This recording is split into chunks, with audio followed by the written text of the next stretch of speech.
নমস্কার বন্ধুরা, সবাই কেমন আছো? আশা করি সবাই ভালো আছো। আমিও খুব ভালো আছি। আজকে নিশ্চয়ই দেখেই বুঝতে পেরেছো, আজকে আমি তৈরি করছি মোচা। আজকে মোচার একটা রেসিপি তোমাদের সাথে শেয়ার করব। তো চলো দেখে নেওয়া যাক আমি কিভাবে তৈরি করছি। আজকে কিন্তু মোচার ঘন্ট তৈরি করব একদম নিরামিষভাবে, আর মুগ ডাল দিয়ে আজকে তৈরি করব। তাই ভাবলাম ভিডিওটা কিন্তু একদম প্রথম থেকে শেষ পর্যন্ত ভালো করে দেখবে, পুরোটা দেখাবো। একদম মোচা কীভাবে ছাড়াতে হয়, পরিষ্কার করতে হয়, কিভাবে কাটতে হয়, আর কিছু কিছু টিপস দিয়ে দেবো তার সাথে মোচা সংক্রান্ত। অবশ্যই করে ভিডিওটা কন্টিনিউ করতে থাকো, আশা করি তোমাদের ভালো লাগবে। আর ভালো লাগলে কিন্তু প্রথমেই বলে দিচ্ছি, ভালো লাগলে অবশ্যই একটা লাইক দিয়ে দিও, কমেন্ট করে জানিয়ে যেও। আর অবশ্যই যদি নতুন বন্ধু হয়ে থাকো, চ্যানেলটা সাবস্ক্রাইব করে আমার পাশে থাকার অনুরোধ রইল। প্রথমেই দেখো, কলার ফুল যেটাকে মোচা বলা হয়, এর থেকে পাপড়িগুলোকে এরকমভাবে ছাড়িয়ে ছাড়িয়ে এই ফুলগুলোকে কিন্তু প্রথম নিয়ে নিতে হবে। ছাড়িয়ে রেখে দেখো আমি দেখিয়ে দিচ্ছি। এরপর এর মধ্যে একটা দেখবে সরু কাঠির মতো একটা অংশ থাকে, এই যে এটা একটু শক্ত মতো হয়, এগুলোকে ছাড়িয়ে ফেলে দিতে হবে। আর গোড়ার দিকে একটা এরকম শক্ত মতো নৌকার মতো একটা অংশ থাকে, এই দুটোকে ফেলে দিতে হবে। এরকমভাবে কিন্তু সবগুলো করে নিতে হবে। মোছা কিন্তু একটু ছাড়ানো পরিষ্কার করা একটু সময় সাপেক্ষ কাজ, তাই একটু তো সময় লাগে অবশ্যই, কিন্তু খেতে তো অবশ্যই ভালো লাগে। সময় বেশি লাগে বলে যে আমরা খাবো না এমন তো নয়। রান্না করতে সুন্দরভাবে রান্না করলে মোচা কিন্তু খেতেও খুব সুন্দর লাগে। এরকমভাবে দেখো আমি সমস্ত মোচাগুলো কিন্তু ছাড়িয়ে নিলাম।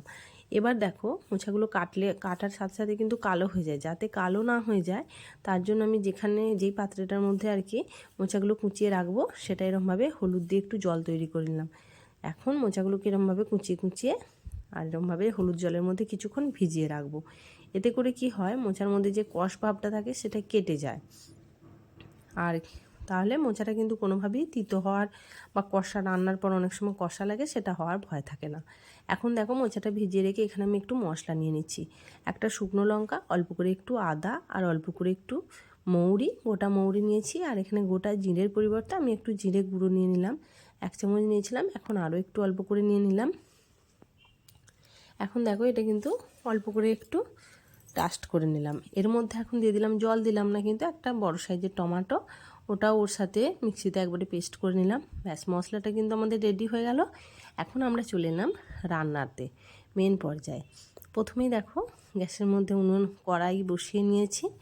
এর মধ্যে আমি তেল দিলাম কিন্তু সর্ষের তেল।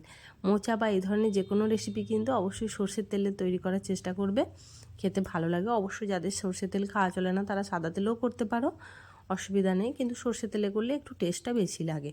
আর এখানে দেখো তেলটা ভালো করে গরম হয়ে যাওয়ার পর আমি এখানে ফোড়ন হিসাবে দিচ্ছি একটা শুকনো লঙ্কা, একটা তেজপাতা, আর অল্প করে একটু দেবো 5 ফোড়ন। খুব ভালো করে কিন্তু ফোড়নটা ভেজে নিতে হবে। গ্যাসের ফ্লেমটা একটু কম রেখে ফোড়নটা ভাজতে হবে, যাতে করে বেশ ফ্লেভারটা সুন্দরভাবে তেলের সাথে মেশে, নয়তো পুড়ে যাবে আর সেরকমভাবে ফ্লেভারটা ঠিক পাওয়া যাবে না। যাই হোক, ফোড়নটা ভেজে নেওয়ার পর দেখো খুব ভালো করে দেখছো ভাজা হয়ে গেছে, সুন্দর একটা গন্ধ উঠবে। তখন আমি এর মধ্যে দিয়ে দেবো আস্তে আস্তে করে